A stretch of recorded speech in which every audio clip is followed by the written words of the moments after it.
So anyway, off we went. It was quite a sort of dramatic send-off. Everybody craning out of the windows, and it was, in darkness with lights on, and in the courtyard below, and we were marched out by the SS and cheers of everybody, and we were loaded into these buses. I think there was an armoured car, at least one armoured car. There were a number of SS with outriders and motorbikes, and we roared into the night. We still didn't know where we were going, and it was really rather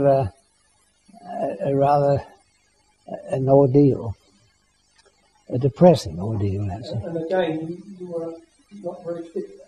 No, I wasn't. I mean, I wasn't properly recovered. But we've actually taken to a place called Königstein on the Elbe, near Dresden. And on the way there, we drove through Dresden. It was a few days after the bombing, and the place had absolutely flattened. It was a very awesome, sort of eerie experience in moonlight, this empty shell of a place, terrible. And we'd seen it all happening before, because the bombers had all flown over it. We heard it, it was not very far away. Anyway, there we were. We'd taken to Königstein and spent a couple of nights there, and the situation was very different. And we had a very agreeable commandant, German commandant, called Hesselmann, who was an old world sort of Wehrmacht officer, and very civilized. And soon after arrival, we were entertained a sort of mini reception in the castle, with a room with sort of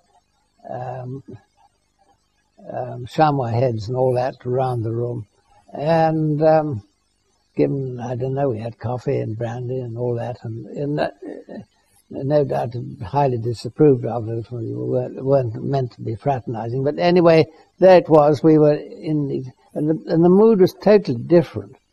And at that moment, the commandant came in and announced the death of Roosevelt. So we all, stood in silence, genuinely, I think, to mourn the death of Roosevelt. Anyway, he showed us around the castle, and in a very charming way, and we spent a quiet day. And the following day, we were due to go off south to Berchtesgaden. That was the sort of plan, I think. But then it more or less transpired that was going to happen. And John Elphinstone was going to stay behind with Charlie, because Charlie was far from well. He had a nervous breakdown. And anyway, in the night, I had quite a sort of vicious attack of dysentery and so on. And so John, very unselfishly, said, well, you better stay, and I'll go on in the bus with the others. And so the others all went off in the bus, and Charlie and I were left behind, really with an enormous sense of relief, because at that point it looked as if we were going to stay up there and the rest were going down to this last round up at Berchtesgaden, where we would be duly liquidated, which was what the plan was. And those that went south really were, a man called Berger, I think General Berger, with strict orders from Hitler to shoot him. And so it was a near shave for us all, I think. But then Charlie and I had a week or two waiting in our room in Königstein with the German commandant really being extremely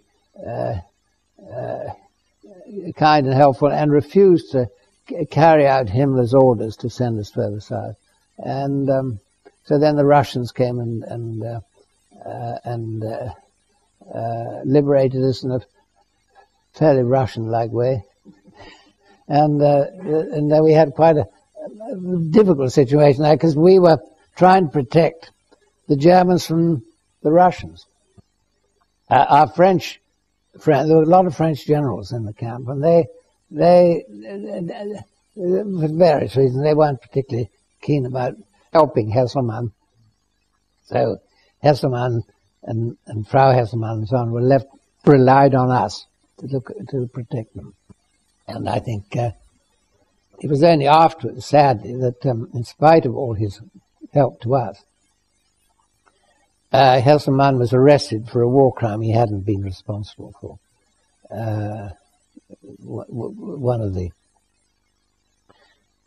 French generals being taken out and shot, I think in response to Giraud escaping and all that. And actually, Hesselmann he'd been unwell at the time, had been out of the camp, and it was done by the SS, and it's one of those things he has got.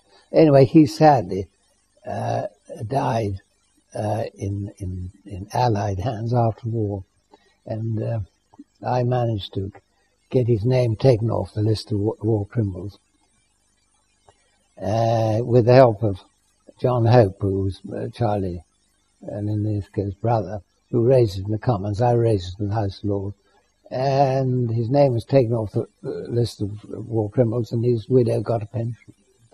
So it was some justice done, but it was very, very tragic. But then the Russians left the Ardennes.